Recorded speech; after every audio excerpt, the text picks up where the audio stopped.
17 championships, 7 decades. From frozen Minnesota lakes to the brightest lights in professional sports. Few teams have drawn more attention or done more to shape how the world watches basketball than the Los Angeles Lakers. The Lakers didn't just win basketball games. They built an entertainment empire around them. They married Hollywood to hardwood. For this, we journey to the western edge of a continent, to Los Angeles. From the Forum to the Staples Center to Crypto.com Arena. The stage has changed, but the story never stopped. Where the spotlight waits and the crowd is never ready to go home. There is no other place to start, so let's begin. We travel to Minneapolis, where a struggling league finds its first reason to believe. Then we follow the franchise west to Los Angeles, where 2 players give a city something it didn't know it was missing. Next comes the moment they became themselves. 33 wins in a row and a championship that changes everything. We step inside the pipeline Jerry Buss built. After that, we live through the icon era. And finally, the wait. What it means to carry 17 banners. And why this franchise made the whole world watch. Chapter 1. Origins.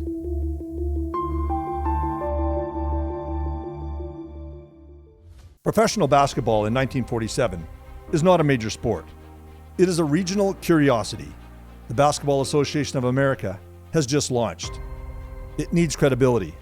What it finds in Minneapolis is something far more valuable. A franchise built around a player the league cannot ignore. A group of Minneapolis investors purchased the remains of the Detroit Gems, a team that went 4-40 for a reported $15,000. They moved it to Minnesota and hired a 29-year-old coach named Jan Kundla. He's never coached at the professional level. Within 2 seasons, they are champions. The first rule of our team was simple. Get the ball to George, Jan Kundla. George Mikan, 6'10", in an era when most players are barely over 6 feet. But it's not just his size. It is control, coordination, force. He does not just dominate the game. He gives the league something it has never had, a reason to build around a single player. In the early years of professional basketball, the Lakers are not just winning, they are the attraction. The lane is widened, goaltending is eliminated. The shot clock, introduced in 1954, is driven in part by teams stalling to keep the ball away from them. Entire rules are rewritten to contain 1 player on 1 team. That has never happened before, and it has not happened since. From 1949 to 1954, the Minneapolis Lakers win 5 championships in 6 seasons. They're not just the best team. They are the league's first sustained run of dominance. They established something more important than winning. They established that professional basketball can sustain attention, identity, and a reason to show up. But dominance is not the same as stability. When Mikan retires, the numbers fall. The business is not secure. By the end of the 1950s, the decision is unavoidable. In 1960, they moved to Los Angeles. A city still defining itself, a city built on scale, image, and attention. The Lakers arrive with championships already behind them. They do not come to Los Angeles to discover who they are. They arrive knowing. And over time, the city builds around that identity. Trivia from the Hall, ending the streak. In the early 1950s, professional basketball had a rivalry that filled arenas like nothing else in sport. On one side, the Minneapolis Lakers, the dominant force in the young NBA. On the other, the Harlem Globetrotters, showmen, athletes, and at the time of this matchup, winners of 113 consecutive games. On February 21, 1950, at Chicago Stadium, more than 21,000 fans packed into the building to watch them play. On this night, the Lakers had 1 goal in mind: end the streak. George Mikan made sure of it, scoring 36 points and commanding both backcourts. He was unstoppable. The final score, 76-60 Minneapolis. 1 game, 1 night in Chicago, and the Minneapolis Lakers proved, not just to the NBA, but to the entire basketball world, that the greatest team in the game wore powder blue and gold. Crest and Colors. The name Lakers comes from Minnesota's official nickname, the land of 10,000 lakes. When the franchise relocates to Los Angeles in 1960, there is talk of changing it. Los Angeles has no natural connection to the word, but the team keeps it, partly out of tradition, partly because the 5 championships give the name weight. Over time, the disconnect fades. Lakers stops meaning lakes. It starts meaning Los Angeles basketball. The color scheme in Minneapolis centers on light blue and white, reflecting the franchise's northern roots. The early logos feature a simple basketball with the team name. By the mid-1960s, the Lakers adopt purple and gold, officially listed as Forum Blue and Gold. After the team moves into the fabulous Forum in Inglewood in 1967, the purple carries a regal tone. The gold connects to California sunshine and Hollywood glamour. Together, they create one of the most distinctive palettes in professional sports. A geographically illogical name, a royal color scheme, and a deliberately clean design give the Lakers one of the most recognizable visual identities in basketball history. Chapter 2, First Test.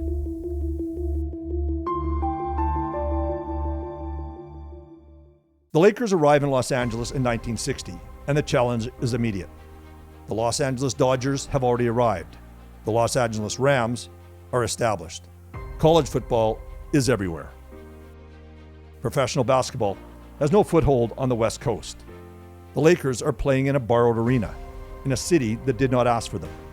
But they have 2 players who make it impossible to ignore.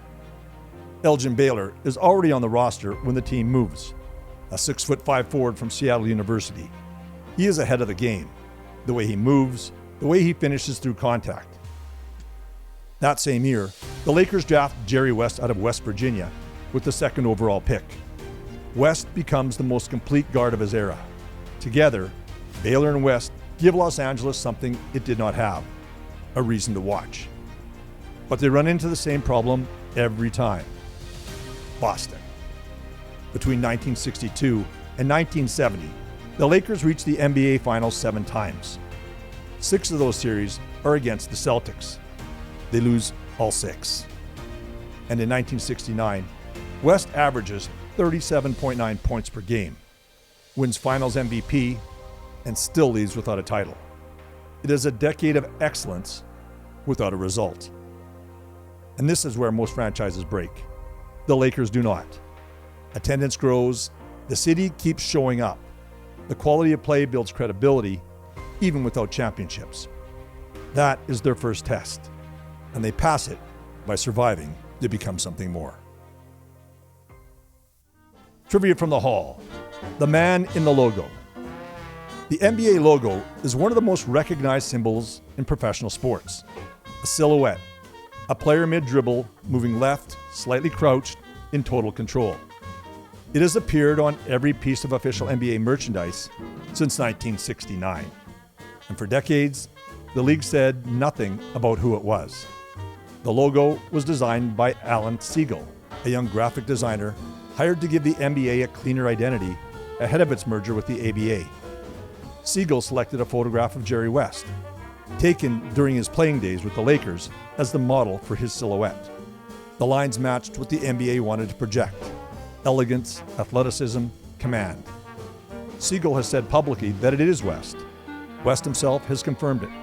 But the NBA has never made an official statement, widely believed to be a deliberate choice to avoid royalty obligations and to keep the logo from being tied to any single player's estate or legacy.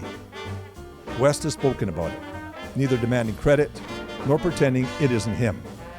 For a player who gave everything to the game and sometimes got very little back, there is something fitting about that. Chapter 3: the moment they became themselves. By 1971, the Lakers are still searching for a defining moment. The roster is changing. Elgin Baylor retires 9 games into the season. Jerry West is 33. The team is now coached by Bill Sharman, a former Celtic who brings structure, conditioning, and discipline. At the center is Wilt Chamberlain. At 35, Chamberlain is still anchoring the team. Alongside him, Gail Goodrich provides scoring balance in the backcourt. On November 5, 1971, the Lakers begin a run that still defines them. 33 consecutive wins. Not over a couple of weeks, not over a stretch of favorable matches. Over 2 full months. 33 straight games in a league that knows exactly who they are and still cannot stop them. The story spreads through newspapers, through radio, through word of mouth. The record still stands. They finished the season at 69-13, the best record in NBA history at the time. They move through the playoffs, and then in the championship final, they defeat the New York Knicks in 5 games. And the Los Angeles Lakers win their first championship. The Lakers had won the NBA championship. From this point forward, the Lakers are not trying to define themselves. They have done it. And everything that comes next builds on this version of who they are.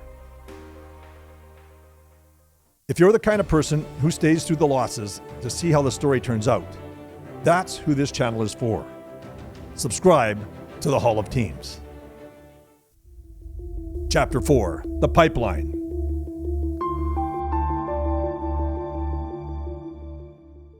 In 1979, Jerry Buss, a real estate investor and self-made millionaire from Wyoming, purchased the Los Angeles Lakers, the Los Angeles Kings, the Forum, and a 13,000-acre ranch from Jack Kent Cooke in a deal so sweeping, it even included the iconic New York Chrysler Building. The agreement itself was said to be as thick as a Manhattan telephone book. At the time, it stood as the largest and most complicated transaction in the history of sport. Buss does not buy a basketball team, he buys a platform. His vision is specific: basketball as entertainment. Not just the game itself, but the experience around it. The Laker girls, the celebrity seating, the music, the atmosphere. Buss wants the Forum to feel like a nightclub that happens to have a basketball court in the middle of it. But the man behind the spectacle was not a spectacle. Looking at it, he was just happy to have you in the box. Thanks for coming. Wants to talk. What do you like to do? Wants to just get to know you a little bit. I wasn't best friends with him by any means, but he was very personable and, not putting on airs only certain people could talk to me or anything like that. He was a nice guy. That contrast, the empire outside, the ordinary host inside, is part of why the people around him stayed loyal for decades. The Lakers, under Buss, were not run as a corporation. They were run as a home. But spectacle without substance is empty, and Buss knows it. The pipeline he builds is what makes Showtime possible. Jerry West, who retires as a player in 1974, transitions into the Lakers front office. West's eye for talent will shape the franchise for decades. In 1979, the Lakers hold the first overall pick, acquired from the New Orleans Jazz. Angeles Lakers select Urban Magic Johnson, Michigan State, 6'8", 200 pounds. Johnson is 20 years old and plays point guard with a smile. He is the perfect player for the team that Buss wants to build. Kareem Abdul-Jabbar, acquired from the Milwaukee Bucks in 1975, is the most complete center in the game. His skyhook is unguardable. In 1980, the Lakers win the championship. Paul Westhead is the head coach. Pat Riley is his assistant. 18 months later, Westhead is fired. The record is 7-4. But the record is not the reason. Magic Johnson has publicly demanded a trade, not hinted, not leaked through agents. He has said it out loud. The relationship between the franchise player and the head coach is beyond repair. Going the wrong way, they're going the wrong way. Oh, everybody ready? Everybody ready? So, everybody ready? Now, Magic, of course, everybody wants to know that you still feel the same way this morning as you did last night. Well, really, I don't have no comment right now until after I meet with Dr. Buss. Then, you can have all the questions you want, okay? What's the problem, Magic? No questions right now, really. I don't have no answers till after I meet with him. Thank you.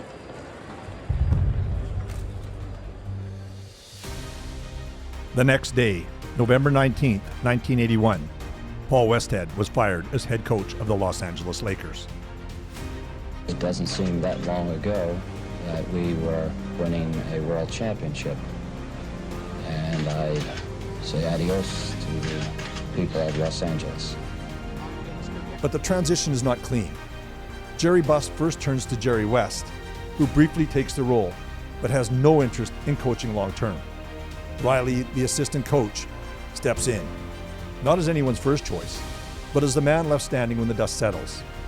He turns out to be the answer. Riley brings discipline, preparation, and a system that channels the Lakers' talent into controlled fast breaks. He is stylish, demanding, and perfectly suited to the Los Angeles Lakers. The players, who lobbied against one coach, will win 4 championships under the next one. Chapter 5, Hollywood Courtside.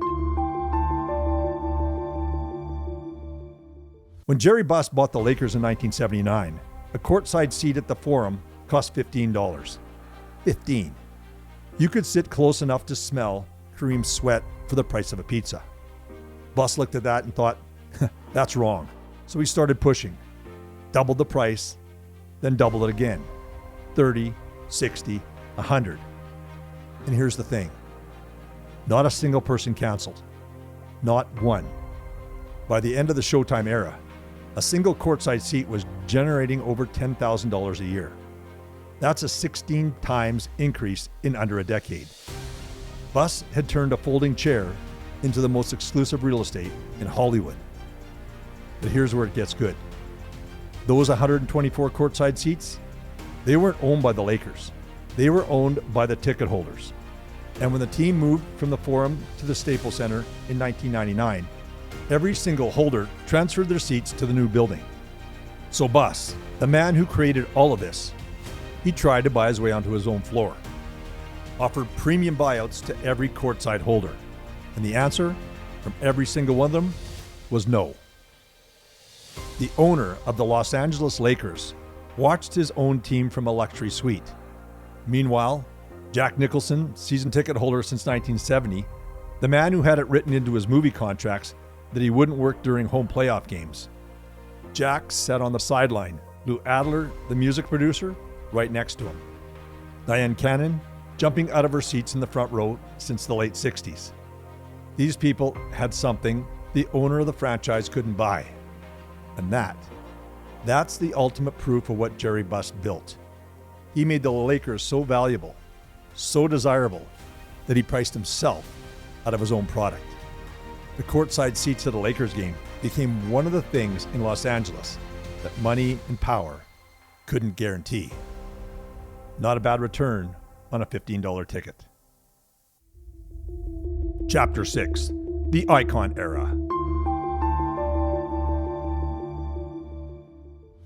Showtime is not a marketing slogan. It is a system. It is designed. All of these things have to be entertainment. Under Pat Riley, the Lakers and their star-studded roster play the fastest, most thrilling basketball in the league. The results are staggering. Between 1980 and 1988, the Lakers reached the NBA Finals 8 times.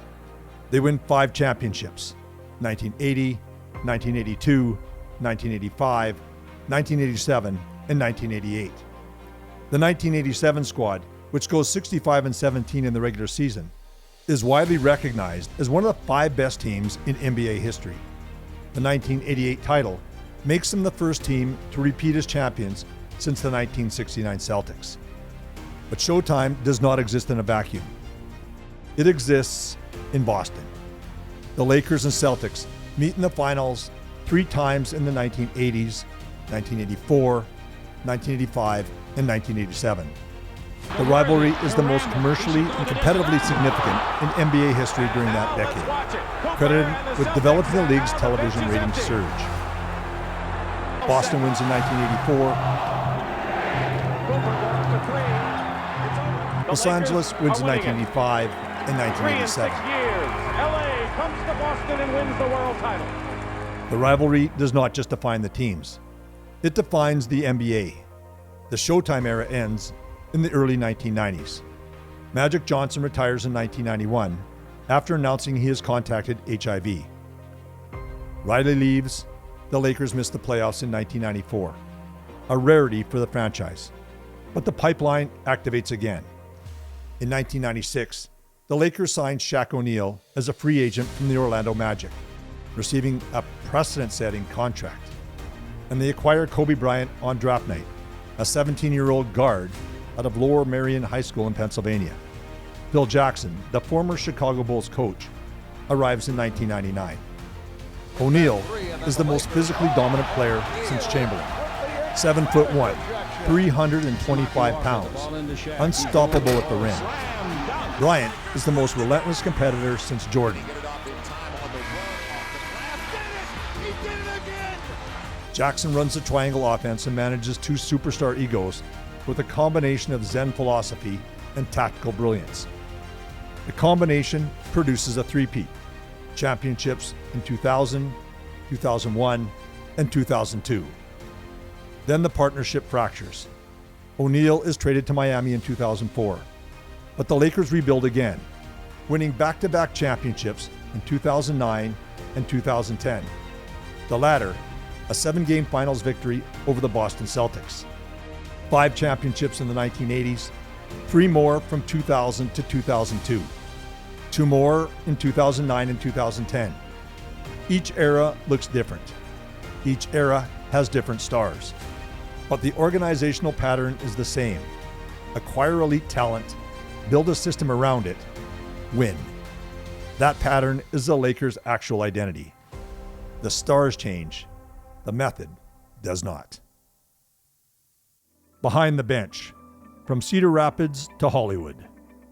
In October 2025, the NBA Board of Governors voted unanimously to approve Mark Walter as the new majority owner of the Los Angeles Lakers. The sale closed immediately at a valuation of $10 billion, the highest price ever paid for a professional sports franchise. The Buss family retained a minority stake, but one of the most influential ownership eras in sports had officially come to an end. What made the transition fascinating was the contrast. The Lakers had long been the loudest, most glamorous franchise in professional sports. Mark Walter built his reputation the opposite way. He grew up in Cedar Rapids, Iowa, the son of a man who worked at a concrete block manufacturing plant. Former classmates later admitted they had little idea where life had taken him after high school.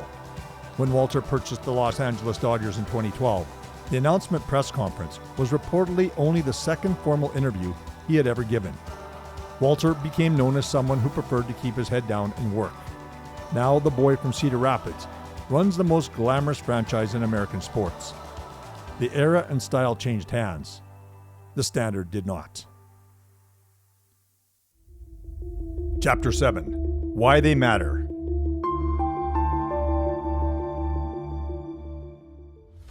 "17 championships, 32 final appearances, the most decorated franchise of the modern era.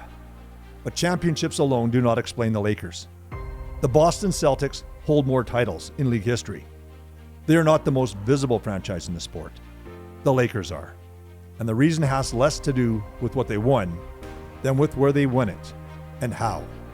The Lakers play in the media capital of the world. When a team wins in Los Angeles, the cameras are already there. The celebrities are already watching. The story writes itself. And the rest of the world has no choice but to see it. Jerry Buss understood that in 1979, and the Stars cooperated. Kareem Abdul-Jabbar carried 6 rings to this franchise. Magic Johnson became the most marketable athlete of the 1980s. LeBron James arrived in 2018 with a media enterprise that extended far beyond basketball. Kobe Bryant became a global brand. Everything negative, including pressure, is all an opportunity for me to rise. Kobe Bryant. That is the inheritance every Lakers team is handed. The standard does not bend with the era. Every season is measured in June, not April. The next team inherits the weight the moment the last team puts it down. That is why the Lakers matter. Not for what they collected, but for what they made the world watch. A franchise that turned championships into a global market. Other organizations were built on geography. This one was built on amplification. In Los Angeles, the playoffs are not the goal. They are the test. History is not remembered here. it is expected. Before the induction onto the Wall of Honor, what you are watching here is different. Hall of Teams is not built for algorithms. It is built for people who care about where sports comes from and why it still matters. Right now, this channel is closing in on 1,000 subscribers. That is the threshold that allows this project to grow, to reach more teams, more stories, and more history that deserves to be told properly. If you have stayed with this episode, you already understand the standard. Subscribe and be part of building it. From George Mikan in Minneapolis to LeBron James in Los Angeles, from the sports arena to the Forum to Staples Center to Crypto.com Arena, many of the most decorated players in basketball history have worn this jersey. Many of the most accomplished coaches in the sport have run this bench. But this is not an induction of players. This is the induction of a team. And the Lakers' case rests on something no individual can claim alone. They built an organization that turned basketball into entertainment, and entertainment into excellence, and excellence into a global brand. And they did it again, and again, and again, across eras that share nothing in common except the colors and the commitment. The Los Angeles Lakers, the team that turned basketball into Showtime, are inducted tonight into the Hall of Teams. They started on city rinks in Edmonton, Sherwood Park, Wetaskiwin, St. Albert, and Beaumont. Kids 7 years old, playing up an age group just to find a challenge. They won 7 city championships, 2 provincial titles, but that was never the summit. In 2015, they qualified for the AAA division at the Roller Hockey State Wars World Championships, the first Alberta team to do so in 6 years. They lost to Wisconsin in the quarterfinals, and on the drive back to the hotel, their coach asked 3 players sitting in the back seat, "Would you rather have won gold in AA or finished 5th in AAA?" Without taking a breath, in complete unison they answered, "5th in AAA." That's when their coach knew the mountain could be summited. 1 year later, they reached the top, and they stayed there longer than anyone thought possible.